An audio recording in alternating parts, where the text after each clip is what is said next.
बिस्मिल्लाहिर्रहमानिर्रहीम। अस्सलाम वालेकुम। सोमेर दरअसल अपने ज़माने का बरतानिया या जापान था। कदीम तहजीबों और सकाफ़तों में ईरान की सोमेरी कौम को दुनिया की सबसे पहली पढ़ी लिखी कौम माना जाता है, जिनका दौर हर लिहाज से शानदार और काबिल ज़िक्र है। इस हवाले से मारूफ तरक्की पसंद अदीब और इल्मी और फ़िक्री मौज़ूआत पर अपनी तसानीफ़ के लिए मशहूर सैयद सब्त हसन की किताब तहजीब से तमद्दन तक से ये पारा कदीम अक़वाम के बारे में आपको मालूमात में इजाफे और दिलचस्पी का बाइस बनेगा। वो लिखते हैं, सोमेर की ज़मीन मदनियात से खाली थी। वहाँ न तांबा होता था, न टन, न सोना, न चांदी, हत्ता के खजूर के अलावा कोई लकड़ी भी मुयस्सर न थी। मगर अहले सोमेर के पास अनाज की अफराद थी, और अनाज ऐसा माल था जिसके इवज़ वो हर किस्म की धात और लकड़ी दूसरे मुल्कों से दरामद कर सकते थे। चनाचे तांबा अनातोलिया, आर्मीनिया और आज़रबाईजान से,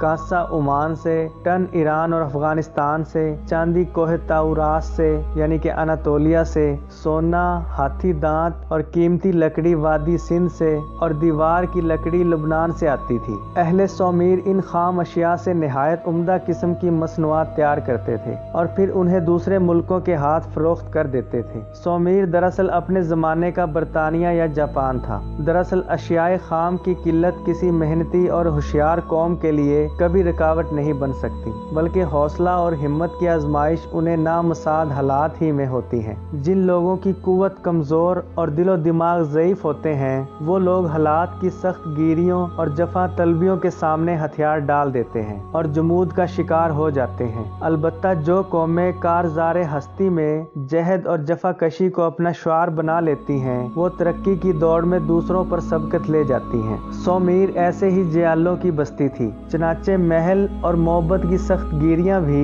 अहले सोमेर की तख्लीकी और सनती सलाहियतों को कुचल ना सकी। इसी बिना पर प्रोफेसर वोवली को ये एतराफ़ करना पड़ा कि मकामी हालात ही ने अहले सोमेर को मुहज़्ज़ब बनने पर मजबूर कर दिया। वो बरामद के लिए मसनूआत तैयार करते थे ताकि अपनी मुल्की ज़रूरियात के लिए खाम माल हासिल कर सकें। वो धातों के सबसे अच्छे कारीगर थे, हालांकि उनके मुल्क में धातें नापैद थीं। उनके शहर तिजारती और सनती शहर थे। हर पेशे की अपनी एक बिरादरी होती थी और इस बिरादरी में कोई बाहर वाला दाखिल नहीं हो सकता था। पेशे आबाई होते थे और नस्लन बाद नस्ल औलाद में मुंतकिल होते रहते थे। इसलिए सोनार का बेटा आमतौर पर सोनार और बढ़ई का बेटा बढ़ई होता था। बाज ऐसे पेशे होते थे जिनके लिए छोटी दुकानें या कोठड़ियां भी होती थीं, मसलन ठठेरे या दर्जी का पेशा। लेकिन बाज पेशों के लिए ज्यादा जगह दरकार होती है, मसलन जलाहों का पेशा।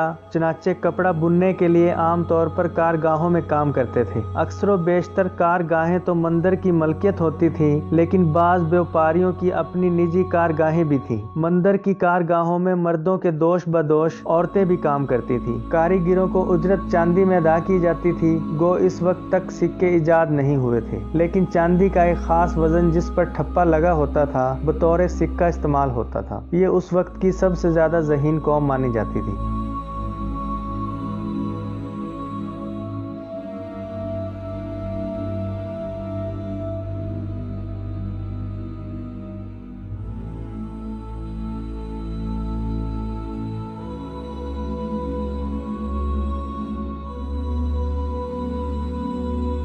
उम्मीद करता हूँ ये छोटी सी रिपोर्ट आपको अच्छी लगी होगी। अगर रिपोर्ट अच्छी लगे तो हमारे चैनल को सब्सक्राइब करें, साथ में घंटी के निशान को ज़रूर दबा दें ताकि आने वाली हमारी वीडियो आपको सबसे पहले मौसूल हो सके। और अपनी राय का इजहार कमेंट सेक्शन में ज़रूर कीजिएगा।